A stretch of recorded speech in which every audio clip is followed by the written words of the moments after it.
Chris was a very easy little boy to raise. He really was. He loved to play with his toys, as all kids do. Loved police officers. He really did from a very early age. And he could probably spot these patrol cars down the road, so it got me out of a lot of tickets. But I just backed off a little bit. Just a good little kid. He really was. He was my little buddy. I knew from very early that he would never grow up. The first time I held him in my arms, I could see him only to a certain age, and I could not see him grown up after that. Not that I have any psychic ability, but it was just there, like a veil had been lifted. He was about 4.5 years old. Chris developed a bloody nose. The doctor did a little pinprick and said he had leukemia. And here's the name of the hospital. I've called them, they're waiting for you. I can remember walking through the emergency doors. There was a doctor there, and I just basically handed Chris to him. They immediately disappeared behind the emergency doors, and next time I saw Chris, he was in bed with IVs in him, and it was probably about 5 hours later. Paul Branco, his doctor, had given him 3.5 years to live, which meant our old life in Kewanee, Illinois was gone. We could not go back home. Christopher loved cowboys and Indians, as all little boys do, and he loved policemen, so he began to fight. He began to assume that strength that the police officers have, and I think that's where he just, I'm strong, I'm gonna do this, and we're gonna beat it.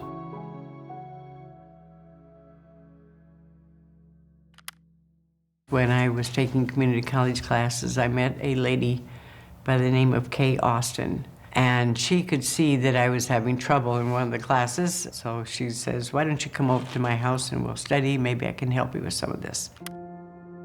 Through our study time, her husband comes home, which is a U.S. Customs agent. I didn't know that. He sees this little boy sleeping on his sofa, and he kind of rubs his semi-bald head and wakes Chris up. Chris draws his gun, his little 6-shooter, holds it on him and says, freeze, I'm a cop.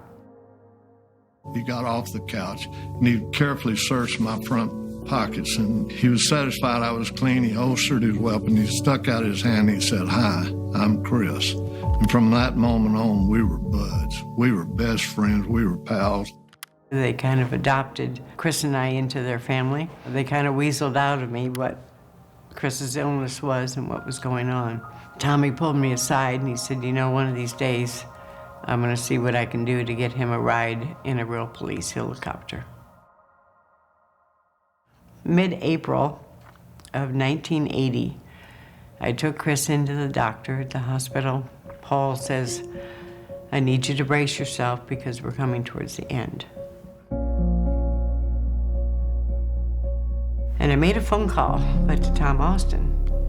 And I said, Tommy, if there's any way possible to call in that promise, now is the time. And he knew from the tone of my voice that we're coming to the end. He got on the phone and called Ron Cox, who was his partner, Undercover Narcotics. Tom had shared a lot of stories about Chris with Ronnie, so pretty much knew him, although had never met him. He calls Doc Holloway, Steve Lump, and Ellery Kramer, the pilot and the paramedics for their rescue. And he explains the situation. He says, you know, can we give the little guy a show and tell of the helicopter? And Doc Holloway, who was a very boisterous person, excuse me here, but says, hell no, we're gonna give him a ride in the damn thing, and I don't care who knows about it. I called Chris on Friday, and hello, very weak drawers, very weak. I said, Chris, how would you like to have a ride on a real police helicopter Monday morning? Instantaneous, that voice changed. Oh, Tom, you're joking, you're joking. Well, somebody notified the news people, so they're going to be filming. I thought, you know, this is starting to get a little over my head, and I think our director may want to hear this before he sees it on the news.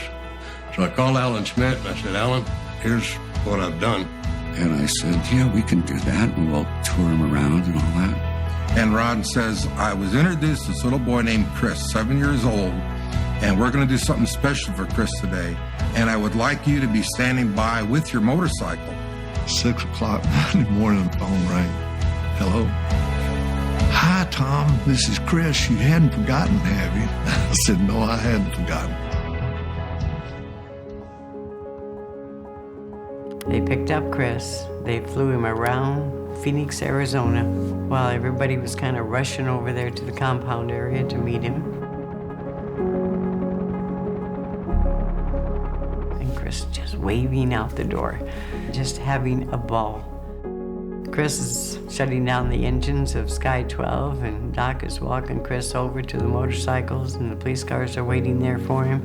These guys are just taking so much of their time to show this little boy everything that they could possibly show him and put smiles on his face. They were showing him all through the compound, through the radio communications, on all the tricks of the trade, how cops catch the bad guys. Chris was first day on the job, taking it all in, asking questions, and just having a ball. They marched him over to Lieutenant Colonel Richard Schaefer's office. Dick says, you know, I hear you want to be a policeman. He goes, yes, I am, and I will when I grow up. I'm going to be a policeman. He says, you know what? He pulls out a certificate, officially signed, sealed, Chris's name in it, and says, what do you think of that? And Chris's favorite little word whenever something was so cool was Nito. So he goes, Nito, Mommy, looky, that's my name, you know? Colonel Schaefer had gone to the director the day before and said, I am going to swear that boy in. The director says, no, just give him one of those little plastic badges and, you know, that's fine. Colonel went home to his wife. He said, sweetheart, I have 27 years on the force. I may not have a job tomorrow when I come home because I am going to swear that boy in. Dick says, you know what? Raise your right hand. And of course, when you're 7, the left one is going to go up. So they got him straightened around, and he raises his right hand, and Dick proceeds the oath of office. To me, it was phenomenal that, you know, to spend this much time with a little kid. It meant so much to him. And he'd look and he'd say, am I a real policeman now? And I'd say, yes, you are. And he says, this badge makes me a real cop. And I say, well, that's what it stands for, but to me, you're a real trooper anyway. I had gotten a phone call from Ron Cox, said, you know, I hear we have an officer out there without a uniform. That can't be. Get me his measurements, legs, arms, waist. So that's exactly what I did. They stayed up all night long and custom tailored a little uniform for Chris. On May 1st, we had motors and police cars and undercover cars racing down our quiet little street on Solano Drive in Scottsdale, making as much noise as they could possibly making with lights, sirens backing off the motors, everything. They presented Chris with this little uniform. He quickly got changed, put his badge on, and it was just so many big, strong, tough guys laughing and crying at the same time. It was unbelievable.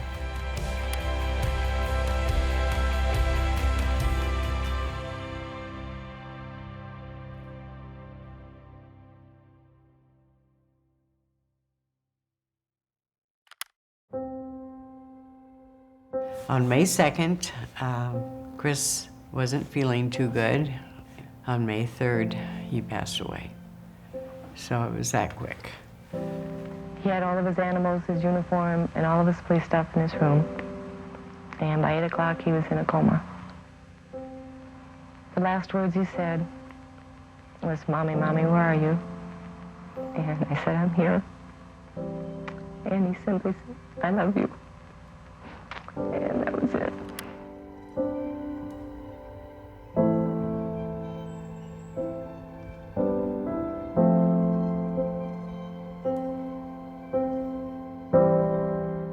In a way, I don't feel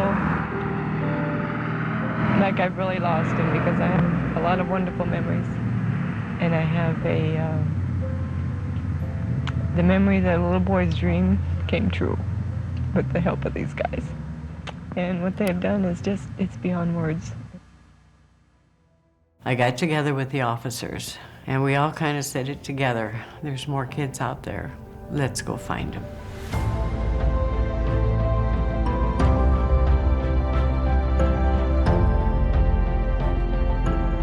To have those memories, that laughter, the hospitals are there, they're in the background. But what we remember is the wish, and that's what we talk about. Those are the happy days, the laughter, the smiles, the memories. Let's form an organization to find more kids and make their wishes come true. When I signed the papers 9 months later, put my name on there that Make-A-Wish were legal, I truly fell to my knees and I prayed. And I said, make this an organization that people can be proud to be a part of, can be proud to give their money to help another family. And we actually started, I forgot about the $37.76, but that's what we opened our bank account for Make-A-Wish with, $37.76. So it has become my tradition that every chapter I visit, I bring that exact amount in an envelope and present it to them as symbolic. This is the grassroots. We had more dirt than grass. Trust me, by the grace of God, we did it. Christopher's purpose, I do believe, was for Make-A-Wish. I thank the good Lord for choosing me as his mother to carry on the mission. All the little kids up there, it's like our true board of Make-A-Wish because they're telling us what to do. I made a promise to the good Lord a long time ago, even before Chris was born, that you grant me a son and I would do whatever you ask of me for the rest of my life. And here I am. Take a vacation when he calls me home. Chris Gracious, honorary member of the Department of Public Safety and a very special little boy. That's all, ladies and gentlemen.